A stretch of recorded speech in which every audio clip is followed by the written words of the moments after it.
Upon reaching the casualty, open up the case of the AED and turn it on. Unit, okay. The AED will go through steps such as checking responsiveness, calling for help, and checking their airway. These are all steps that you likely would have done already, but the AED is there to remind you if you haven't.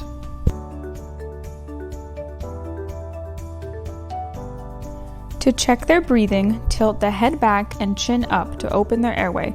Listen for up to 10 seconds. If the casualty is a child, the ZOLL AED 3 comes with a button to switch to child rescue mode. Remove pad package. The ZOLL AED 3 comes with a package of scissors, as well as a pack of razors, wipes, and more. Cut or tear clothing to expose patient's bare chest. Either use this package to help you expose the casualty's bare chest, or you can lift the shirt yourself if it's easy enough to do so. Look carefully at the images on the electropads to ensure proper placement on the chest.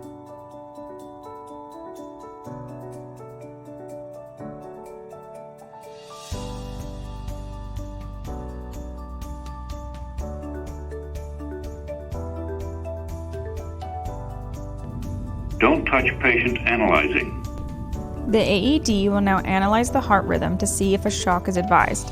Stand clear of the casualty as it analyzes and ensure no one else around you is touching them. Shock advised. Don't touch patient. Press flashing shock button.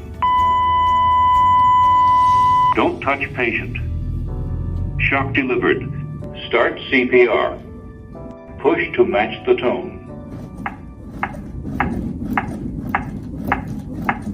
The AED will continue to prompt you to do CPR or to stand clear so it can reanalyze the heart rhythm.